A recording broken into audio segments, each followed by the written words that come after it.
Bab 80. Jalan-jalan siang.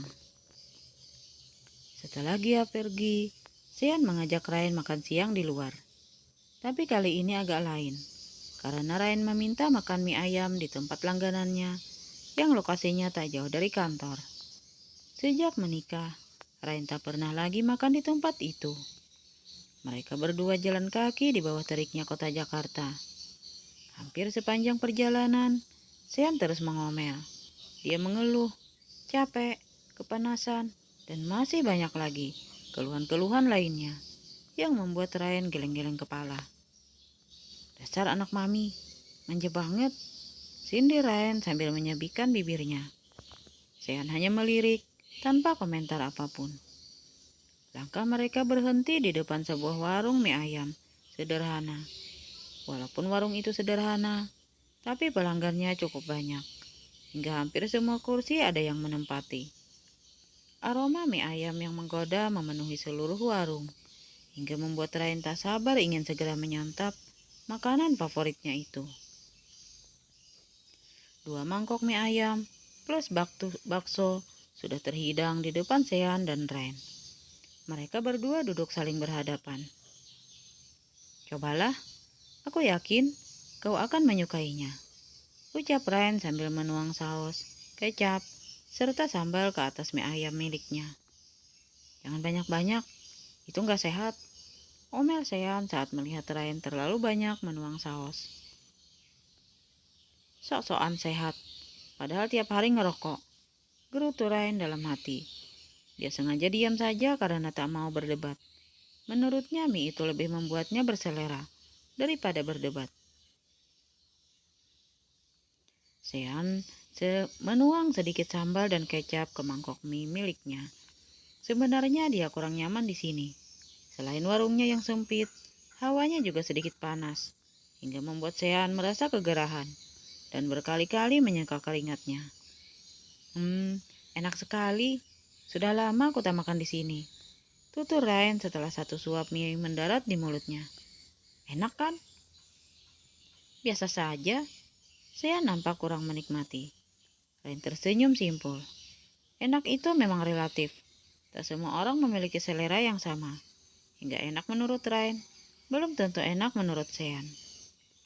Setelah orang yang duduk di sebelah Ryan pergi karena sudah selesai makan, terlihat 2 orang pria siap mengisi bangku kosong tersebut. Pria itu tersenyum pada Ryan, lalu duduk di tempat di sebelahnya. Sean tampak tak suka melihatnya. Mas, bisa nggak duduknya agak jauh dari istri saya? Sean tak terima karena jarak mereka terlalu dekat. Maaf mas, tapi kursinya agak muat kalau duduknya terlalu jauh. Kursi panjang itu memang pas untuk 3 orang. Dan orang yang paling ujung berbadan gemuk. Hingga Ryan sedikit dempet dengan pria yang duduk di tengah. Kamu duduk di sini aja. Kalau gitu, biar aku duduk di sana. Sean segera berdiri dan bersiap berpindah tempat duduk. Ryan hanya menunduk. Dia tak komentar karena memang seperti itulah sifat suaminya.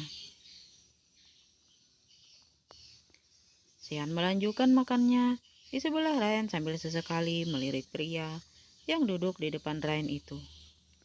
Mas, bisa nggak kalau makan konsen ke makanannya aja? Gak usah lihat-lihat istri saya. Sean memperingati pria itu karena beberapa kali tertangkap basah melihat Ryan. Ryan sontak menendang kaki Sean yang ada di bawah meja.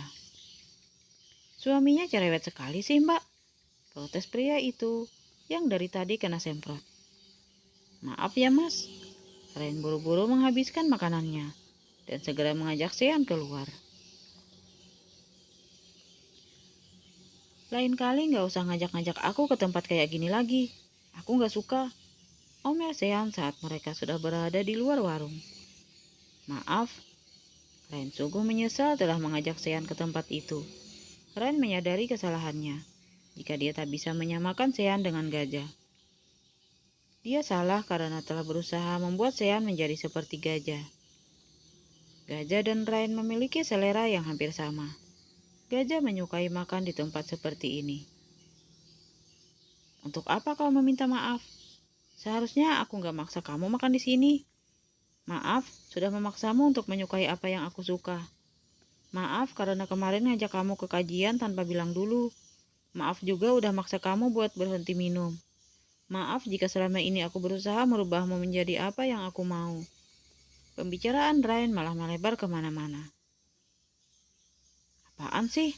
Minta maaf mulu. Kayak lebaran aja. Udah buruan. Jam makan siang hampir habis. Perasaan Sean tak enak kalau Ryan udah mulai bicara seperti ini. Dia takut Ryan menyerah untuk belajar mencintainya. Saat baru berjalan beberapa langkah, Sean melihat sesuatu, tempat yang nampak ramai. Tempat apa itu? Sean menunjuk dagu ke arah tersebut. Taman? Sean tak pernah tahu ada taman di sini, karena ini bukan arahnya menuju pulang. Kita ke sana yuk, ajaknya sambil menggandeng tangan Ryan. Ngapain? Kita foto-foto buat dipajang di medsos. Kita nggak pernah ada foto bareng selain pas nikah. Katanya tadi kamu pengen mamerin aku ke teman-teman kamu. Sean menyenggol lengan Ryan sambil tersenyum menggoda. Is, apaan sih? Aku tuh cuma kesel aja sama Gea yang kepo banget sama kehidupan aku. Makanya aku bilang kayak gitu. Beneran karena itu, bukan karena cemburu sama Gea. Cemburu sama Gea. Ryan menarik ujung bibirnya. Gak level. Ryan segera berjalan cepat menuju taman. Sesampainya di taman, mereka kesusahan mencari tempat duduk karena teriknya matahari. Tempat-tempat yang teduh rata-rata sudah diduduki. Karena tak kunjung menemukan tempat duduk, Sean mengajak Ryan berteduh di bawah sebuah pohon besar yang rindang. Kita foto di sini yuk, ajak Sean sambil mengeluarkan ponsel dari sakunya. Dia menarik Ryan mendekat, lalu mengarahkan kamera ponsel ke arah mereka berdua.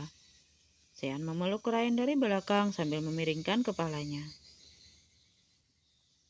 Senyum dong, jangan kayak terpaksa gitu. Iya, bawel. Cekrek, cekrek, cekrek. Berkali-kali Sean mengambil foto dengan pose yang berbeda. Hingga yang paling terakhir, dia mencuri ciuman di pipi Ryan. Hobinya nyari kesempatan. Gerutu Ryan yang hanya ditanggapi dengan seringai kecil dari Sean. Sean melihat kembali hasil fotonya. Rata-rata semua bagus. Sini lihat. Ryan langsung merebut paksa ponsel Sean. Menurutnya ini kesempatan langka, karena ponsel itu dalam keadaan tak terkunci. Jadi misinya untuk menghapus video bisa terlaksana. Bukannya melihat foto tadi, Ryan malah langsung mencari video yang dimaksud Sean. Katanya lihat foto, kok malah buka-buka yang lain? Aku mau hapus video yang kamu ambil semalam. Kok nggak ada videonya? Kamu simpan di mana sih? Sungut Ryan yang mulai kesal karena tak ketemu juga. Sean berusaha menahan tawanya. Dia tak menyangka kalau Ryan benar-benar mempercayai ucapannya. Cepet tunjukin mana videonya. Cari aja sendiri, jawab Sean santai sambil menyulut rokok. Cepetan kasih tahu, atau aku hancurin ponsel ini. Ryan dalam posisi mengangkat ponsel itu sambil ancang-ancang, mau membantingnya. Jangan. Sean tak rela ponsel barunya rusak. Ponsel itu baru saja dia beli, setelah ponsel lamanya rusak, saat mengamuk karena kehilangan Ryan seharian waktu itu. Kalau gitu, tunjukin mana videonya. Ryan berdecak kesal. Gak ada videonya, aku cuma bercandain kamu doang. Akhirnya Sean mengaku. Gak usah bohong. Ryan melotot saking kesalnya. Beneran gak ada? Swear. Sean sampai mengangkat jarinya membentuk huruf V. Mau tidak mau, Ryan terpaksa percaya. Dia berhenti mencari video, lalu kembali ke galeri foto untuk melihat hasil jepretan Sean barusan. Ryan terbelalak saat melihat galeri foto di ponsel Sean, penuh dengan fotonya. Entah kapan Sean mengambil foto-foto candi dirinya. Sini, balikin ponsel aku. Sean berusaha merebut ponselnya, tapi malah dipelototen oleh Rain, sehingga dia mengurungkan niatnya. "Sejak kapan kamu suka ngambil foto aku diam-diam kayak gini?" "Sejak aku jatuh cinta sama kamu," jawabnya sambil membuang pontong rokok ke tempat sampah yang letaknya tak jauh dari tempat mereka berdiri. "Aku gak nyangka kamu secinta itu sama aku. Bahkan aku pikir kamu nikahin aku cuma buat balas dendam doang. Makanya, cepetan jatuh cinta sama aku, biar aku gak kesiksa karena cinta sendirian kayak gini," pintanya sambil menatap dalam kedua mata Rain. "Maaf," Rain merasa bersalah karena masih belum bisa mencintai suaminya. "Aku gak butuh kata maaf. Aku butuh kata I love you," ucapannya sambil memegang kedua bahu Rain. "Aku tulus cinta sama kamu, Rain. Aku benar-benar nunggu kamu buat cinta sama aku. Aku tahu sulit bagimu untuk melupakan gajah. Tapi aku mohon, berusahalah. Aku ingin pernikahan kita untuk selamanya. Aku ingin menikah sekali dalam seumur hidup." Sejenak Sean menjeda ucapannya. "Aku memang bukan laki-laki yang baik. Tapi bukankah seorang bad boy juga bisa menjadi good boy jika sedang jatuh cinta?" Sean mulai mendekatkan wajahnya pada Rain, mengikis jarak di antara mereka, hingga sama-sama bisa merasakan hembusan nafas keduanya. "Cup," Sean mendaratkan ciuman. Rain hanya pasrah tanpa menolak. Kata-kata Sean yang mirip sad boy mampu menghipnotis Rain hingga menerima semua perlakuan pria itu padanya. Rain memejamkan mata dan mulai menikmati setiap sentuhan dari Sean. Sean menciumnya semata-mata karena cinta, bukan karena nafsu seperti waktu dulu. Sangat lembut hingga mampu membuat seorang Rain terbuai dan lupa di mana mereka sedang berada. "Mbak, Mas, jangan berbuat. Ini tempat umum," teriak seorang ibu yang sedang menutupi mata anaknya agar tak terkontaminasi dengan adegan dewasa di depannya. Sean seketika melepas pagutan. Kedua orang itu sangat malu hingga wajah mereka memerah. "Maaf, Bu." Rain hanya menunduk. Dia terlalu malu untuk mengangkat wajahnya. Bersambung.